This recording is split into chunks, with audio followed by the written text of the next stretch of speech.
Oui, je suis Thierry Cheminant, je suis directeur de l'École supérieure de l'immobilier, qui est l'école de la Fédération nationale du mobilier en France, et je suis aussi en parallèle doctorant en 4e année au sein de la chaire European Real Estate Management de l'Université de Lorraine.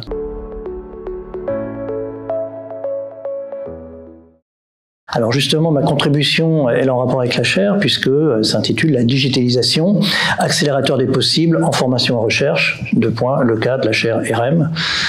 Donc je fais une thèse sur la digitalisation de l'immobilier au sein de cette chaire. Il faut savoir que depuis le début du XXIe siècle, le secteur immobilier en France et en Europe s'est particulièrement digitalisé, que les choses ont beaucoup évolué et qu'à l'aune de l'observation de tous ces phénomènes, j'ai donc décidé de faire une chaire et tout naturellement, je me suis adressé à la chaire RM. Et l'idée de cette contribution,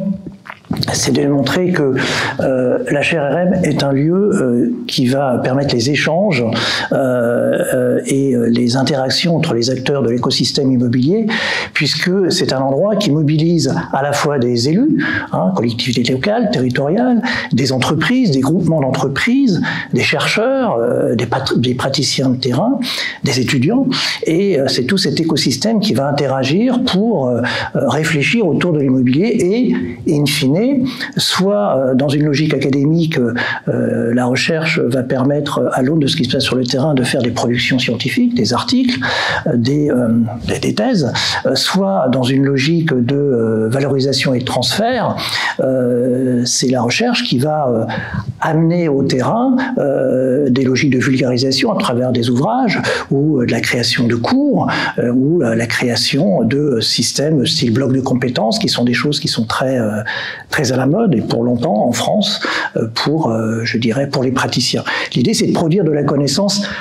actionnable pour les praticiens de terrain et l'idée c'est qu'aussi le terrain amène de la réflexion aux enseignants-chercheurs, notamment pour les doctorants, pour leur permettre de produire du savoir à l'aune de ce qu'ils peuvent observer sur le terrain. Puisque je suis dans une logique de recherche-intervention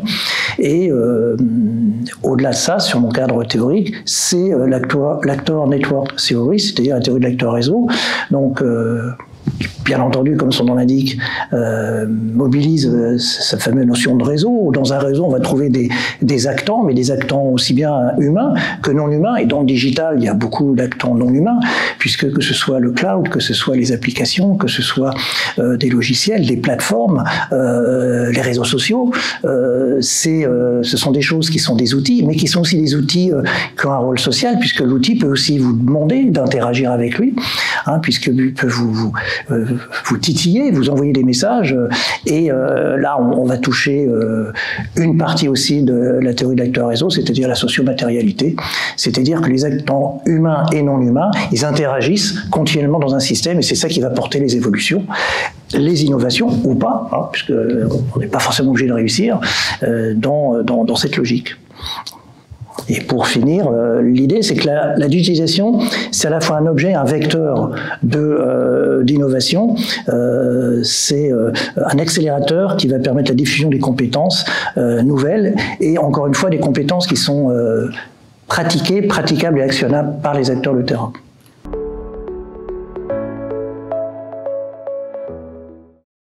Alors le thème de recherche sur la digitalisation des métiers de l'immobilier, c'est déjà parce qu'à l'observation, il y a un site qui s'appelle thèse.fr en France, et il y avait une seule thèse sur l'immobilier résidentiel. C'est quand même interpellant quand on sait qu'en France, et je suppose que c'est la même chose au Maroc, l'immobilier c'est le premier poste de dépense des ménages et c'est le premier poste de dépense des entreprises, et que ce soit en termes d'investissement ou de compte d'exploitation. Et qu'il y ait aussi peu de recherche sur ce phénomène, ça m'a interpellé, et c'est pour ça qu'en échangeant avec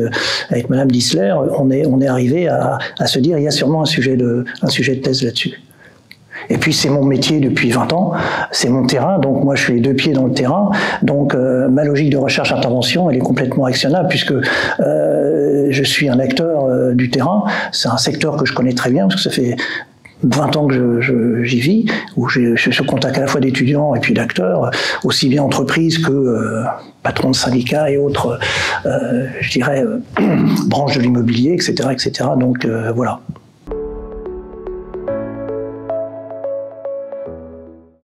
Moi, je suis particulièrement sensible à je dirais, ce thème, parce que ça fait 38 ans que je pratique ce métier, puisque j'ai fait toute ma carrière dans l'enseignement supérieur, public ou privé, et maintenant un peu universitaire, à travers la chaire. Et je trouve que c'est un thème qui va vivre longtemps. Enfin, je souhaite qu'il vive longtemps, parce que de toute façon, la pédagogie, c'est quelque chose qui évolue avec la société, avec le comportement des acteurs. On sait aujourd'hui, par exemple, les étudiants, ils passent leur temps avec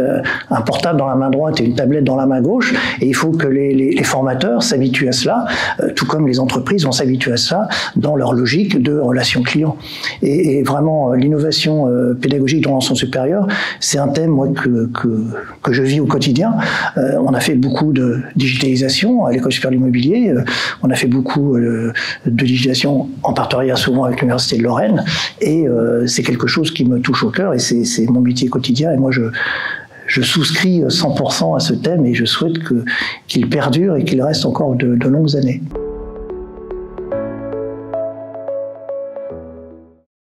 Écoutez, moi, c'est ma deuxième participation au colloque Projectique, puisque malheureusement, le Covid nous a interdit de nous voir pendant 2 ans, ce qui est bien dommage.